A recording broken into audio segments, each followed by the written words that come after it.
শুভ সকাল। Welcome to Durgapur বার্তা। ইতিহাসের পাতা থেকে বিভাগ, ইতিহাসের পাতা থেকে তুলে আনা হচ্ছে ইতিহাসের কিছু অধ্যায়। ব্রিটিশ বিরোধিতা এবং শ্যামাপ্রসাদ এবং স্বাধীনতা আন্দোলনের বড় অধ্যায় ভারত ছাড়ো। দ্বিতীয় বিশ্বযুদ্ধ বাদে 1939 সালে সুভাষ বসু ভারত ছাড়েন। 1941 সালে ভারত ছাড়ো আন্দোলন শুরু হয় 1942-এ, আর হিন্দু মহাসভা 1940 সালেই প্রস্তাব নিয়ে ফেলেছিল দ্বিতীয় বিশ্বযুদ্ধের সময় তারা ব্রিটিশ সামরিকীকরণের পক্ষে থাকবে। শ্যামাপ্রসাদ মুখোপাধ্যায় লিখছেন তার ডায়েরিতে, তার লেখা বিভিন্ন বই এবং বিভিন্ন ঐতিহাসিকের লেখা বই ঘাঁটলেই আপনারাও পেয়ে যাবেন শ্যামাপ্রসাদ মুখোপাধ্যায় তার ডায়েরিতে কি লিখেছেন। বীর সাভারকর প্রথম থেকেই একটি বিষয়ে ভীষণ জোর দিয়ে এসেছিলেন যে ভারতের প্রতিরক্ষার জন্য যে কোনো প্রস্তুতি আক্রমণকারী যেই হোক না কেন কোনোভাবেই হালকাভাবে প্রত্যাখ্যান করা উচিত নয়। বিশেষ করে তিনি চেয়েছিলেন হিন্দু যুবকেরা যেন সরকার কর্তৃক স্থল, বায়ু ও নৌবাহিনীতে যে সামরিক প্রশিক্ষণের সুযোগ দেওয়া হচ্ছে তার পূর্ণ সদ্ব্যবহার করে। ইতিমধ্যেই সাম্প্রতিক প্রবণতাগুলি থেকে ইঙ্গিত পাওয়া যাচ্ছিল যে সেনাবাহিনীতে মুসলমানদের শক্তি মুসলিম জনসংখ্যার আনুপাতিক হারের তুলনায় বেশি হয়ে উঠছে। এ নিয়ে 1940 সালে পাশ হয়। 1940 সালে অর্থাৎ সুভাষ বসুর দেশত্যাগ এবং ভারত ছাড়ো আন্দোলনের আগেই হিন্দু মহাসভা 1940 সালে পাশ হয় মহাসভার মাদুরাই প্রস্তাব।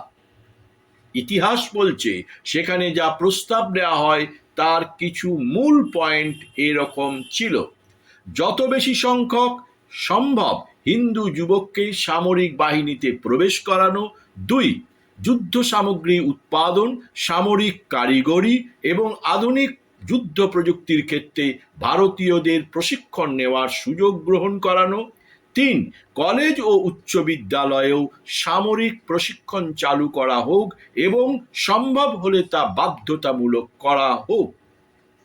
এগুলো কেন করা হবে? বলতেই হবে এইখানে একটু ব্রিটিশের পদলেহন না করার ভান অন্তত করা হয়েছিল। মোদ্দা কথা বলা হয়েছিল ব্রিটিশদের সঙ্গে সহযোগিতা তো অনিবার্য বটেই, কিন্তু ব্রিটিশ সরকারকে সাহায্য করা নিজেই লক্ষ্য নয়, ভারতের স্বার্থে যতটা সম্ভব লাভজনক করে তোলাই লক্ষ্য। পরবর্তীতে কি হলো? পরবর্তীতে এটুকু ভান ও অভিনয়ও মহাসভা ঝেড়ে ফেলে।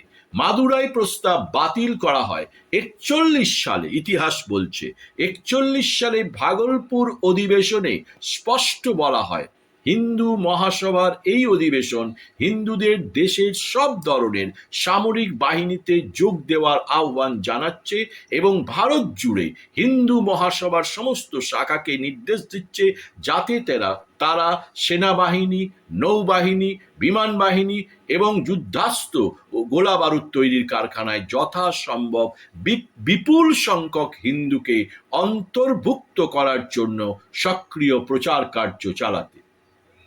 ঠিক সেই সময় কি ঘটছে দেশে? সেই সময় সুভাষ বসু আজাদ হিন্দ ফৌজ গড়ার দিকে এগুচ্ছেন, কংগ্রেস বৃহত্তর আন্দোলনের দিকে এগুচ্ছে, বিপ্লবীরা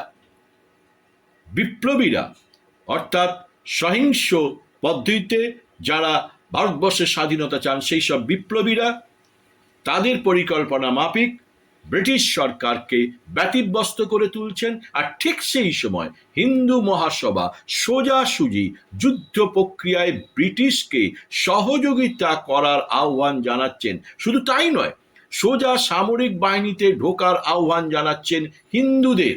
কেন? খেয়াল করে দেখবেন, পড়ার সময় মনোযোগ দিয়ে পড়বেন। আবেদনটা শুধু হিন্দুদেরই করা হচ্ছে, ভারতবাসীকে করা হচ্ছে না। সুভাষচন্দ্র বসু আজাদ হিন্দ ফৌজ গড়ার জন্য এগুচ্ছেন সমস্ত ভারতবাসীকে নিয়ে। ভারতবর্ষের উদ্দেশ্যে তিনি বলছেন। কংগ্রেস বৃহত্তর আন্দোলন, ভারত ছাড়ো আন্দোলনের দিকে এগুচ্ছে, তারা ভারতবাসীকে বলছেন, অর্থাৎ হিন্দু, মুসলিম, শিখ, খ্রিস্টান, জৈন সবাইকেই বলছেন। বিপ্লবীদের লড়াই ভারতবর্ষকে নিয়ে, ভারতবাসীকে নিয়ে, সেখানে হিন্দু, মুসলমান, শিখ, খ্রিস্টান আলাদা করে কিছু দেখা হচ্ছে না।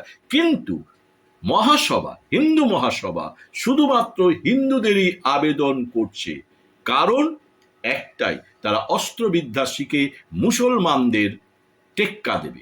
আকারে ইঙ্গিতে প্রথম উদ্ধৃতিতেই শ্যামাপ্রসাদ যেটা বলেছেন, অর্থাৎ কংগ্রেস বা সুভাষ বা বিপ্লবীরা লড়ছেন ব্রিটিশের বিরুদ্ধে ভারতবাসী হিসেবে, আর হিন্দু মহাসভা লড়ছে ব্রিটিশের পক্ষে।